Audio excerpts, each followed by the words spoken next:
How you going, guys? Wow, what a night last night was with this Silent Hill transmission. I'm kind of gutted that I was at work during it, but I did get to watch the whole thing without being interrupted. Today, I wanted to look at the most exciting part for me, which was in this transmission, which was the Silent Hill F trailer. Now, Silent Hill 2, as anyone who knows me this far will know, is like my favorite game of all time. But even I was like, yeah, the remake looks good, but we'll definitely do that in another video. Today, I wanted to look at this Silent Hill F trailer because it's fascinating, and there's loads of imagery in there and symbolism and lots of Japanese folklore stuff. So from a tip-off that we get from the trailer description, we know that this is set in 1960s Japan. Now, the trailer opens with a wide panning establishing shot of a foggy rice field in Japan. We then cut to another panning establishing shot of what appears to be a very traditional looking Japanese village or town. It also has fog or mist, not as dense as we know though from Silent Hill. So already we've got something that they're putting there that we expected, like there's fog that we associate with Silent Hill, but they're also letting us know that it's not exactly like what you remember, you know, but it is a little taste of it. So we don't know exactly what will transpire here, and the silence at the moment is unnerving in this in the trailer. And then we get this creepy shot of a Japanese doll. Now, there's lots of different Japanese dolls when it comes to Japanese history and culture, but this type of doll is known as an ichimatsu ningyo. I think I'm saying that right. Ichimatsu ningyo. These are popularized in Japanese horror stories where they're believed to start moving or their hair starts growing by themselves. Kind of really creepy stuff like that. Why is it always hair stuff? The Japanese, it's always gross. Ugh, Japanese horror is amazing. It might be there deliberately just to be like a scary looking doll, but it also has some relevance later on in the trailer, and we'll get to that. This description comes from wakuwaku.today. I'll put the link in the description if you want to read the full thing, but dolls are widely used in rituals, for instance, like body substitutes that were used to transfer illnesses from a sick individual because they resembled a person. Dolls also served as amulets for children as they could ward off negative energy from them. In other words, a doll could have the potential to contain energy within it to the point where it became haunted or possessed. So there's lots of things that we can draw from that for this. I mean, the roots and the fungus and stuff that's growing is kind of like an illness. I mean, this could all link in. But nowadays, they are still widely perceived as something evil and haunted, this being the dolls.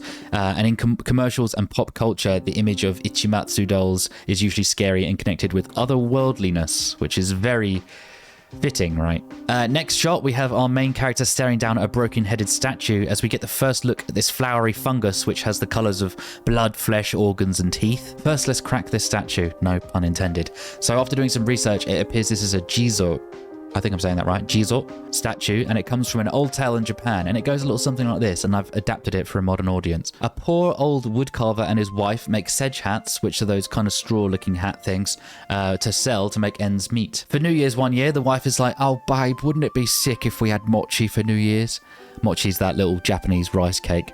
And the woodcarver is all like, I mean, yeah, it would, but, you know, literally we've got no money. Wouldn't it be better to spend some of that on, like, essentials? And the wife's like, yeah, nah, I want mochi or I'm leaving you for a rich man with a nice horse. So the woodcarver says, okay, I'm going to go out and sell some hats. God damn it, woman. So he grabs his 5 hats, which I guess is all he had in stock at the time, and he rushes out the door to try and find some people to sell them to. Anyway, it's snowy, windy, and horrific outside, and while the old man is battling with the elements, he can't seem to find any buyers for his hats. And to be honest, in that sort of weather, a straw hat really isn't going to provide much resistance to the cold.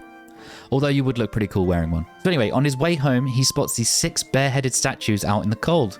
Pathetic-looking things, all hunched over, you know, bit golemy. The woodcarver saw these statues and he took pity on them. I suppose the cold was kind of getting to him at this point because he made a decision to use his stock of hats to place on these statues. But as he reached the last statue, he was like, oh, hang about. I'm one short here. There's 6 statues. I already got 5 hats. Shit. A few more moments go by until a literal visible light bulb appears above his head. And he's like, oh, yes. He takes his own hat off and he gives it to the last statue. I mean, in the folklore, it's like a scarf, but we'll just call it a hat for the sake of the story. The woodcarver then took a few steps back to marvel at his work. All 6 statues now looked really fashionable. Yeah, really cool. Still cold, freezing, actually, but they looked a bit cooler. And then the woodcarver was satisfied, and he went home to his wife to tell her the good news. He gets in, closes the door. His wife's like, oh, don't see any hats. Yeah, it must have been successful out there then. You're not even wearing your own one. So I guess we're having mochi for dinner. Yeah, not quite, you know, said the woodcarver with a bit of trepidation in his voice this time. I actually gifted all the hats, including my own, to some inanimate objects a few minutes ago. The wife was obviously seething at this point, but she wanted to downplay it And so she tried to listen to her husband explain the situation. And eventually she said, you know what? I don't even need mochi, really. I was being greedy, actually. Considering we're quite poor, there's probably more important things in the world than me getting some mochi for New Year's. So I'm happy that you feel like you did the right thing, even though it's borderline mental, what you did. And all I want for New Year's is you. Anyway, the next day, the mochi that the wife wished for had mysteriously appeared on her doorstep when she opened the door in the morning. And then when she's looking around for who had potentially sort of left it there, she sees 6 very, very familiar looking straw hats off in the distance, walking away. Ooh. So anyway, we can take away that this story is about giving what you can to help others instead of being self-centered. The legend has it as well in the folklore that the statues brought magical gifts to the compassionate couple, including restoring their youth. Now, there might be something there.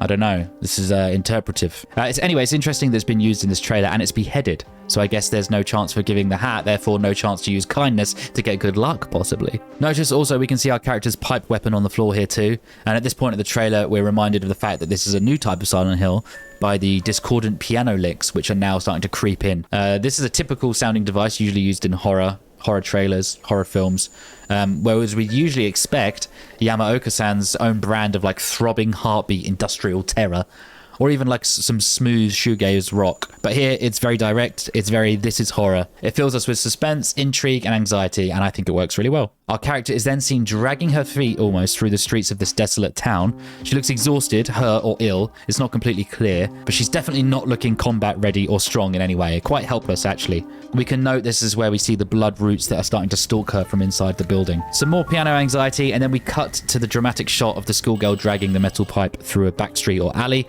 almost sounding out of breath. She could just be terrified, but she's also walking in a zombie-like fashion. Another cut, and the red growth is intensifying and spilling into the streets this time. I guess it's no longer trying to hide itself from her. It's in plain sight, it's in the middle of the street.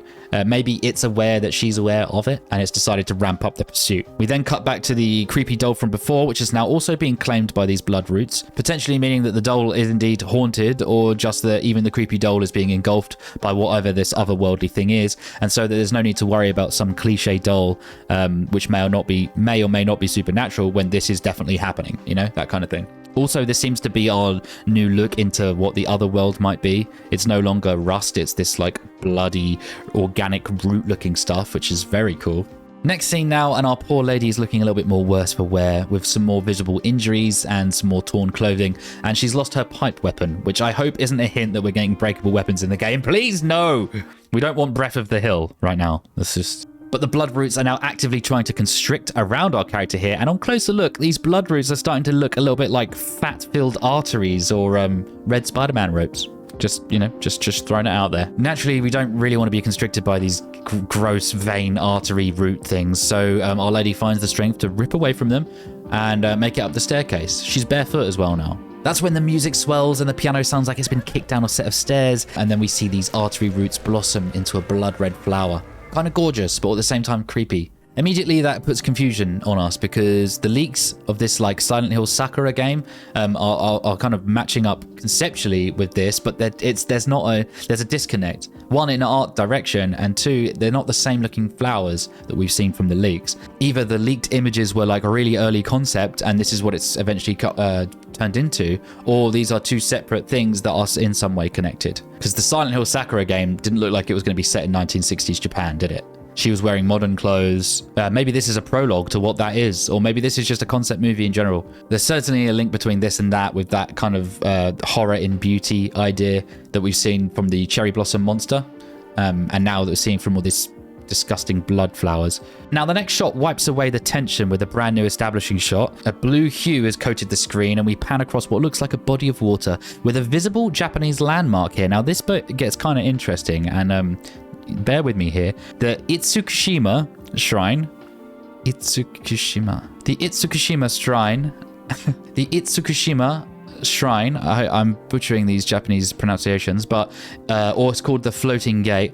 Now, when searching for the possible meanings for this, it's hard to wade through all like the historical relevance or the tourist attraction relevant stuff that we can actually relate to Silent Hill. But it has a religious significance that states that the shrine was dedicated to 3 daughters, and I'm not even going to pronounce their names, but I'll put them up on the screen here. But they're known as the 3 female deities and goddesses of seas and storms. Now that's sounding a little bit more Silent Hill, isn't it? Deities, and now there's 3 of them. Like, this is cool. And from what we see, like the roots and all this fungus stuff, it does look a bit like coral reef. So that could have something to do with sea. And now we've got the water, which is kind of like, it's all coming together. But we see our poor schoolgirl character on her knees now, and she's surrounded by this coral fungus floating in the water. We then see human body parts floating towards us in this water, and for anyone who suffers with trypophobia, probably wants to shield their eyes, because a lot of these little holes appear in the skin of these arms and legs, and more of these blood blossoms stem out and start to flower. Note that these look like the limbs of mannequins or dolls, which the former has been used in the series in terms of monster design before, and the latter was depicted in this trailer, the creepy doll, remember? So then we have our poor lady who has seemingly succumbed to this horrible fungus virus thing, and it's worn her down, and she's sort of accepting her fate here. The squelching and crackling can be heard as these fungal plants start to grow out of her skin, burst out of her back. It's gross, but also kind of fascinating and kind of beautiful in a weird way. Although this looks and sounds really painful, our lady isn't screaming or crying out or anything like that. Instead, the camera cuts to a slow zoom into her face. A single tear falls out of her eyes to show that she's still somewhat there. She's still aware of what's going on and what her fate is now, but she knows there's nothing she can do about it. We can't see her eyes as it's covered now by these plants, these fungus plants. And then here's the shock moment where her face peels away to this empty cavity that was her head. She's hollow inside. That could have many meanings, but without knowing anything about this woman, it's hard to judge it on a personal level. It could be another reference to the doll, like behind a doll's face there would be also an empty space, but it could represent a more deeper psychological meaning with the woman on a personality level. We just don't know all the answers yet because we just don't know who this is. I will say that this scene reminds me a lot of the Alice in Wonderland adaptation by Jan Svankmajer. I think he's a Czech filmmaker, but has that creepy, almost stop-motion feeling as the skin peels away, and it immediately brought me back to when I watched Alice by Jan Svankmajer and was unsettled for a long time afterwards. If any of you haven't seen that and you want a creepy, and it's long too, it's quite genius, the animation and all the puppets and things like that, but it's scary as shit. Anyway, guys, that's all I could get from this trailer personally without looking at other YouTubers. I wanted this all to be my own research and insights. I hope you enjoyed this or you got something from it, and that you're looking forward to this new Silent Hill game. I thought I'm going to be making more videos from this Silent Hill transmission because a lot of it was exciting. A lot of it was kind of like, I'm not sure about that, taking some weird choices with the series. But this stood out to me as like, whoa, okay, this is fresh. This is new. It looks modern. It looks scary. It potentially could be great. We just don't know what it is yet. This is a good trailer, and although Silent Hill 2, like I've said, is my favorite game of all time, and I will be doing a video about the trailer that we got from Bloober, this one I wanted to make first because I was more excited about it.